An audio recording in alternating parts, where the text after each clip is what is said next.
Hello বন্ধুরা, আজকে আপনাদের জন্য আমি নিয়ে চলে এসেছি স্পেশাল একটা বাঁধাকপির রেসিপি। অনেকে বাঁধাকপি খান না, অনেকেরই বাঁধাকপি গন্ধ লাগে, অনেকেরই টেস্ট লাগে না, অনেকেরই রান্না হয় না। তাই আজকে চলুন এইরকম করে একবার অবশ্যই বানিয়ে দেখুন, আর ভিডিওটা অবশ্যই লাস্ট পর্যন্ত দেখবেন। অবশ্যই ফুল ভিডিওটা দেখবেন, স্কিপ করে দেখবেন না বন্ধুরা, নাহলে বুঝতে পারবেন না। অনেক টিপস আছে এর মধ্যে। তা আমি একটা বাঁধাকপি নিয়ে নিয়েছি, তার মধ্যে আমার যতটুকু লাগবে ততটুকু নিয়ে নিয়েছি আমি। এবার কুচি কুচি করে বাঁধাকপিটাকে প্রথমে কেটে নিতে হবে, কুচি কুচি করে। তার মধ্যে কোনো বড় ছোটো করা যাবে না, সমান করে কুচি কুচি করে কেটে নিতে হবে। সমান করে কেটে নিয়েছি আমি। ভিডিওটা লাস্ট পর্যন্ত দেখবেন অবশ্যই, আর ভালো লাগলে অবশ্যই সাবস্ক্রাইব করবেন চ্যানেলটাকে, শেয়ার করবেন, কমেন্ট করবেন, লাইক করবেন অবশ্যই। এবার আমি প্রথমে বাঁধাকপিটাকে আমি সিদ্ধ করে নেব, ভাপিয়ে নেব। তার জন্য আমি জল দিয়ে বসিয়ে দিলাম আর ঢাকা দিয়ে দিলাম। এবার আমি এদিকে কেটে নেব সব কিছু। আলু ছোটো ছোটো করে পিস নিয়েছি, আমি নিয়েছি একটা গাজর, মিডিয়াম সাইজের একটা গাজর নিয়েছি, তাকেও আমি পিস পিস করে কেটে নেব। আপনারা আপনাদের সুবিধা মতো কেটে নেবেন।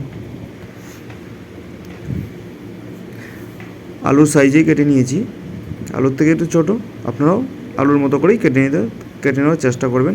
এবার নিয়েছি আমি মটরশুঁটি, আপনারা নিতেও পারেন, নাও নিতে পারেন। আপনারা এখানে সয়াবিন, কালাইয়ের বড়ি মিক্স করতে পারেন, মাছের মাথা। আমার কাছে মাছের মাথা নাই এখন। এবার দিয়ে দেবো টমেটোটাকে কুচি কুচি করে কেটে নেব, তাকেও আমি পিস পিস করে কেটে নিয়েছি।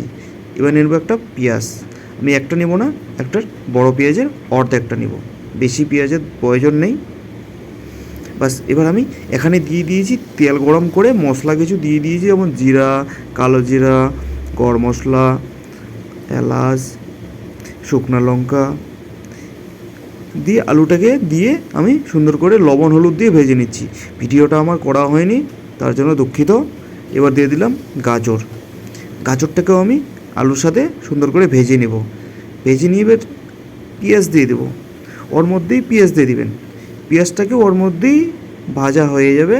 এবার দিয়ে দেবো এর মধ্যেই টমাটোটাকেও এর মধ্যেই ভেজে নিতে হবে। দিয়ে দেবো কাঁচা লঙ্কা, আমি লম্বা লম্বা করে কাঁচা লঙ্কাগুলো কেটে নিয়েছি, আর দিয়ে দেবো সেই মটরশুঁটি। এবার সুন্দর করে তাকে মাখতে হবে আর ভাজতে হবে।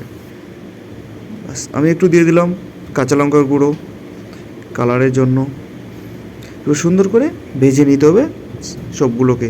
ভেজে নেওয়ার পর দিয়ে দেবো আমি সেই সিদ্ধ করা ভাপানা বাঁধাকপি।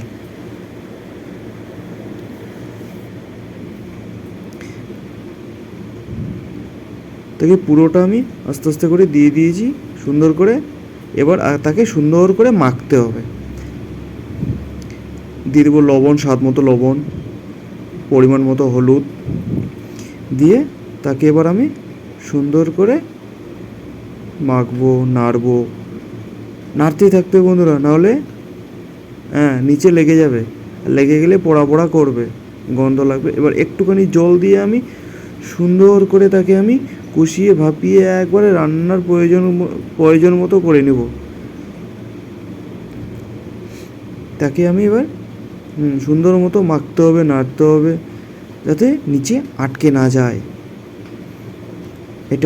এটাকে লক্ষ্য রাখতে হবে। সুন্দর করে আমি রান্না করে নিয়েছি, দেখুন বন্ধুরা সুন্দর হয়ে গেছে। এবার আমি একটা সুন্দর সাদা চকচকে প্লেটের মধ্যে উঠিয়ে নিচ্ছি আস্তে আস্তে করে। আর আপনারাও আস্তে আস্তে করে চ্যানেলটাকে সাবস্ক্রাইব করে দিবেন, লাইক করে দেবেন, শেয়ার করে দেবেন, অ্যান্ড কমেন্ট করে অবশ্যই জানাবেন কেমন লাগছে বন্ধুরা, আর কেমন হয়েছে। খেতে কিন্তু হেব্বি হয়েছে, দেখতে যেমন খেতেও তেমন। একবার অবশ্যই টেস্ট করে দেখবেন যাদের বাঁধাকপি ভালো লাগে না। চলে আসছে এবার খাওয়ার পালা।